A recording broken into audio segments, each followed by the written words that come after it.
Bien-aimés frères et sœurs en Jésus, la grâce, la paix et la miséricorde nous sont données de la part de Dieu le Père et de Jésus-Christ, son Fils, notre Sauveur. Amen. Pour notre méditation de ce jour, nous allons lire dans le livre de Jean au chapitre 5. Nous prendrons du verset 6 au verset 8.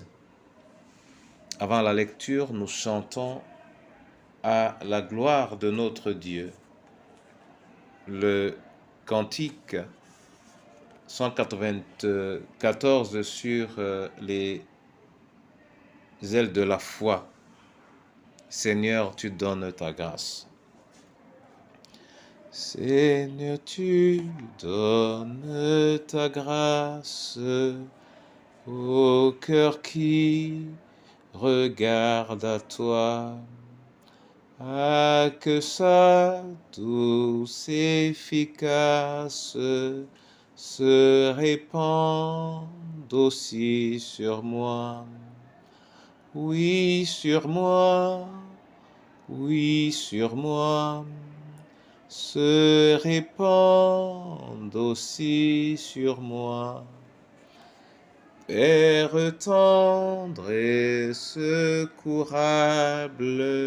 je fureux, belle à ta loi, quoiqu'impur et misérable, ô pardonne et bénis-moi, bénis-moi, bénis-moi, ô pardonne et bénis-moi.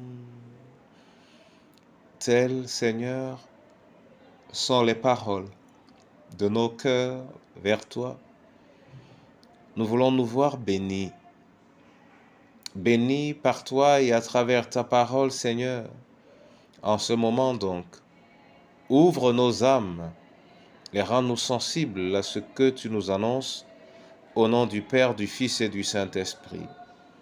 Amen. Jean 5, versets 6 à 8. Là, il est écrit: Jésus, l'ayant vu coucher, et sachant qu'il était malade depuis longtemps, lui dit: Veux-tu être guéri? Le malade lui répondit: Seigneur, je n'ai personne pour me jeter dans la piscine quand l'eau est agitée, et pendant que j'y vais, un autre descend avant moi. Lève-toi, lui dit Jésus, prends ton lit et marche. Amen. Bien-aimé en Jésus, le cas de ce malade est assez connu. Une question: veux-tu être guéri? Une réponse qui explique pourquoi jusque-là il n'est pas guéri. De toute évidence, il n'a pas reconnu Jésus, et le texte d'ailleurs le précise un peu plus loin. Car s'il l'avait reconnu, il pouvait se dire qu'il y a un autre moyen pour lui d'être guéri, pour lui d'être sauvé. Mais parce qu'il a cherché longtemps une voie pour son salut et s'est rendu compte que l'unique espoir, c'est cette piscine, il ne pouvait pas voir plus loin tant qu'il n'a pas rencontré quelqu'un qui lui permettrait de voir plus loin. Et la simple présence de Christ et la simple question de Christ ne pouvaient pas a priori l'aider à voir plus loin. Mais gloire soit rendue à Dieu qui nous permet de découvrir au moins deux choses à travers ce passage. Il est bon de savoir ce dont on souffre, mais il est également bon et il est très très important de savoir qui est notre médecin ou quelle est notre médecine. Que l'Éternel lui-même, par sa grâce, nous aide à identifier nos obstacles et à savoir quel en serait l'antidote au nom de Jésus-Christ de Nazareth. Amen. Éternel Dieu, je veux te bénir et te rendre grâce pour ce jour et pour ta parole. À travers elle, Seigneur, nous sommes appelés à savoir exactement ce qui constitue pour nous l'obstacle. L'obstacle à notre épanouissement, l'obstacle à notre guérison. Car mal identifier l'obstacle pourrait également nous empêcher de savoir la voie à prendre pour atteindre notre plein épanouissement, atteindre notre restauration, atteindre notre salut.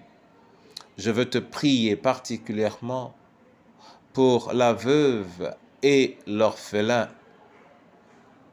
afin que tu les aides à identifier tout ce qui les empêche de s'exprimer de manière libre et épanouissante.